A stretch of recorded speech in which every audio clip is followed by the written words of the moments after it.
Assalamualaikum warahmatullahi wabarakatuh.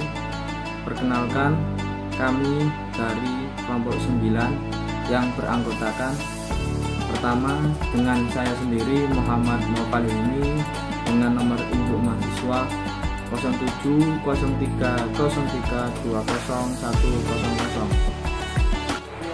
Perkenalkan, nama saya Muhammad Nopal Alwet, nomor induk 07032001.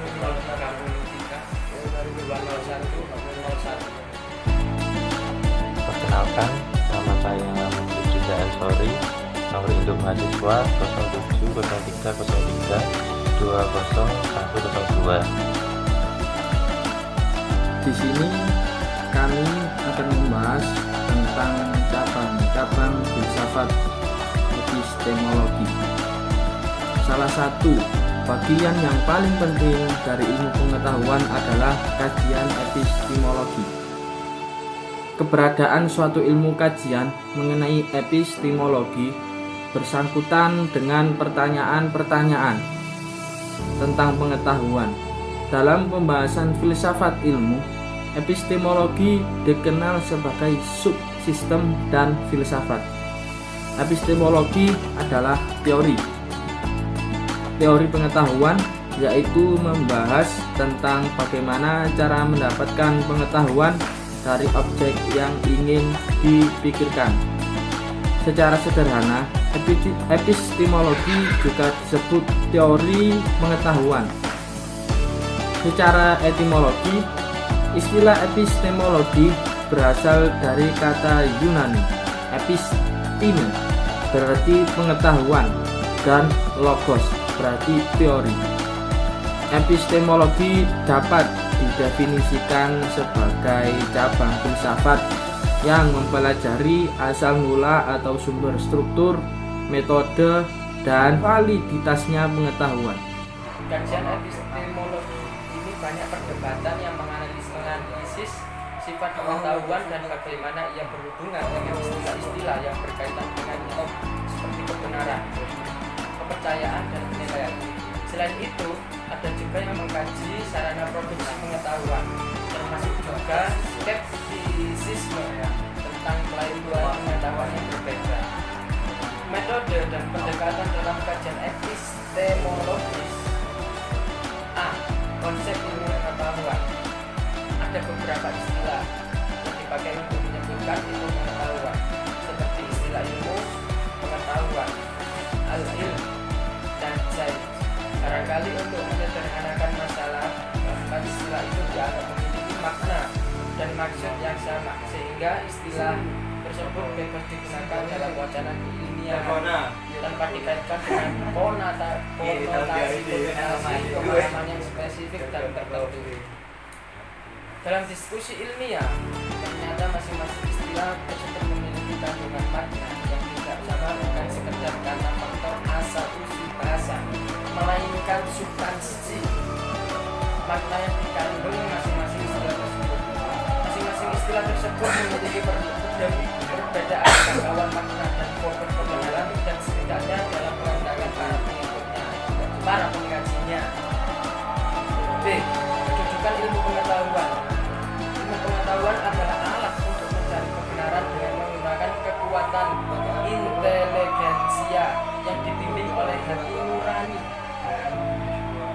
Manusia dapat menemukan kebenaran-kebenaran dalam hidupnya, sekalipun hasilnya relatif. Ilmu pengetahuan sebagai syarat amal soleh. Ilmu pengetahuan alat untuk mengelola sumber-sumber alam guna mencapai ridha Allah Subhanahu wa Ta'ala. Ilmu pengetahuan sebagai alat pengembangan daya pikir, karena ilmu pengetahuan merupakan alat untuk memahami dan membiasakan diri untuk berpikir secara keilmuan yang dapat mempertajam daya manusia. Ilmu pengetahuan sebagai hasil pengembangan daya pikir. C. Sumber ilmu pengetahuan. Menurut paradigma filsafat dalam ilmuwan yang mengakui memiliki pengetahuan, persoalannya dari mana pengetahuan itu diperoleh atau lewat apa pengetahuan didapat. Berdasarkan hal itu, timbul pertanyaan bagaimana cara memperoleh pengetahuan atau dari mana sumber pengetahuan. Ruang lingkup epistemologi. Muhammad Arifin merinci ruang lingkup epistemologi meliputi hakikat, sumber, dan validitas pengetahuan. Saifuddin menyebutkan bahwa epistemologi mencakup pertanyaan yang harus dijawab. Apakah ilmu itu dari mana asalnya? Apa sumbernya? Apa hakikatnya? Bagaimana membangun ilmu yang tepat dan benar? Apa kebenaran itu mungkinkah kita mencapai ilmu yang benar? Apa yang dapat kita ketahui dan sampai di manakah batasannya? Amin Abdullah menilai bahwa seringkali kajian epistemologi lebih banyak terbatas pada tataran konsepsi asal-usul atau sumber ilmu pengetahuan secara konseptual filosofis. Sedangkan Paul Suparno menilai epistemologi banyak membicarakan mengenai apa yang membentuk pengetahuan ilmiah, sementara itu aspek-aspek lainnya justru diabaikan dalam pembahasan epistemologi, atau setidak-tidaknya kurang mendapat perhatian yang layak. Antara lain idealisme. Idealisme adalah suatu aliran yang mengajarkan bahwa hakikat fisik hanya dapat dipahami dalam kaitannya dengan jiwa dan ruh. B. Empirisme. Empirisme berasal dari kata Yunani empirikos, artinya pengalaman. Menurut aliran ini, manusia memperoleh pengetahuan melalui pengalamannya. Bila dikembalikan kepada kata Yunani, pengalaman dimaksud ialah pengalaman indrawi. C. Rasionalisme. Secara etimologis, rasionalisme berasal dari kata bahasa Inggris rationalism. Pada dasarnya berasal dari bahasa Latin ratio, yang berasal dari akal, yang berarti akal.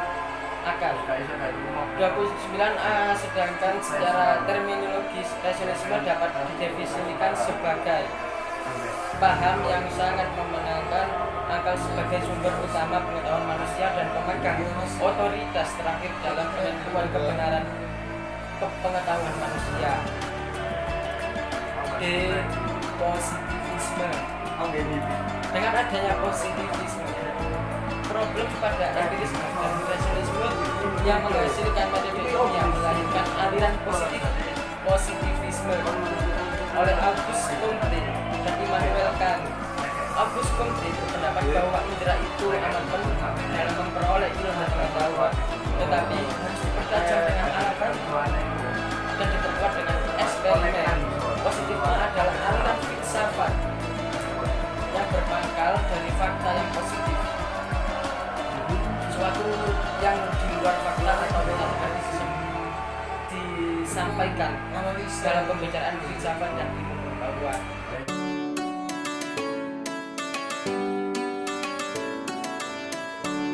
Epistemologi dapat didefinisikan sebagai cabang filsafat yang mempelajari asal mula atau sumber, struktur, metode, dan sahnya pengetahuan. Ruang lingkup epistemologi.